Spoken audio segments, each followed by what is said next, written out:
আসসালামু আলাইকুম রহমতুল্লাহি বরাকাতুহু। দেশ এবং দেশের বাইরে থেকে যে সমস্ত ভাই বোনেরা আমাদের জ্ঞানের আলো চ্যানেলটি দেখেন, সকলকে আন্তরিক শুভেচ্ছা জানিয়ে আমাদের আজকের ভিডিওটি দেখতেছি শুরু করলাম। যে সমস্ত ভাই বোনেরা অর্থের মালিক হয়ে অহংকারে ডুবে আছেন, তাদেরকে স্মরণ করিয়ে দিতে চাই কিছুদিন আগের বাংলাদেশের ভূমিকম্প। এই দেখেন, ঢাকার শহরে চতুর্পাশে শুধু বিল্ডিং আর বিল্ডিং। হ্যাঁ, যে সমস্ত বাড়িওয়ালারা এই জানুয়ারিতে 26 সালে ভাড়া বাড়িয়েছেন, তাদেরকে উদ্দেশ্য করা বলা, ভাই গো, আজকে আপনার বিল্ডিংটা যদি ভেঙে যেত, আপনার এই 100 কোটি টাকা বা কোটি টাকার বিল্ডিং আজকে ভেঙে চুরমার হয়ে যেত, সাথে সাথে আপনার অহংকারও চুরমার হয়ে যেত।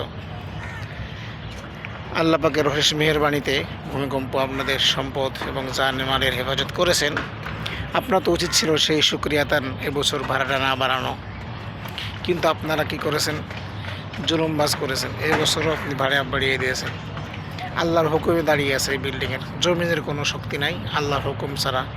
আল্লাহর হুকুমে হাজার হাজার লক্ষ লক্ষ বিল্ডিং ঢাকার শহর পল্লীতে এরকম দাঁড়িয়ে আছে। কিন্তু আপনার আমার উচিত ছিল মানুষের প্রতি ইহসান করা, জুলুম না করা। তাই আসুন, আজকে থেকে শিক্ষা নিই। মাহে রমজান চলতেছে, আপনারা আপনাদের প্রতিবেশী আত্মীয় স্বজন ভাড়াটিয়ার প্রতি ইহসান করবেন, ইফতারি দিবেন, ইফতারি সামগ্রী দিবেন, সেহরিতে কিছু খাওয়ার জন্য হাদিয়া দিবেন। আপনাকে আল্লাহ একটা বাড়ির মালিক বানিয়েছেন, সম্পদের মালিক বানিয়েছেন।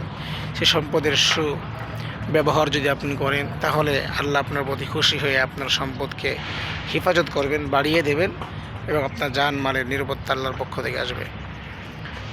বিশ্বাস করেন, এই ভিডিওটা সবার কাছে ছড়িয়ে দেবেন, বিশ্বাস করেন, সবাইকে দেখাবেন। কথাগুলো হয়তো আপনার মনোভূত নাও হইতে পারে, কিন্তু আমি বলবো নিঃসন্দেহে এগুলো অনেক আলেমোলামারা বলে না বা আলোচনা হয় না।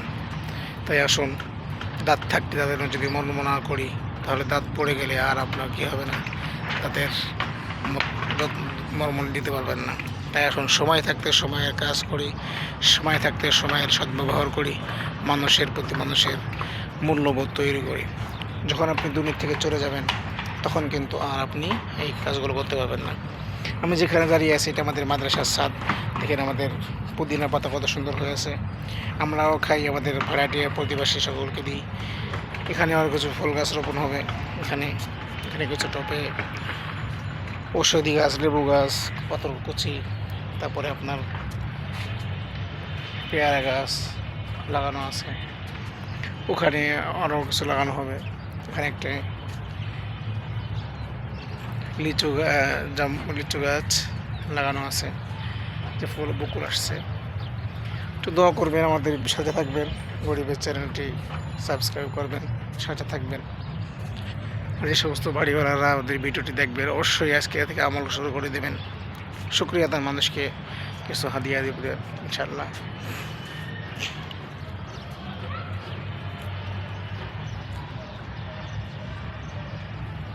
এটা আমাদের মাদ্রাসার বোর্ডিং।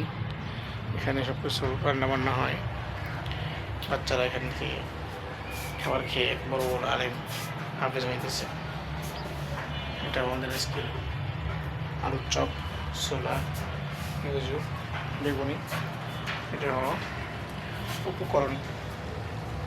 দোয়া করবেন, আমাদের সাথে থাকবেন, ভিডিওটি দেখবেন ইনশাআল্লাহ। সালাম।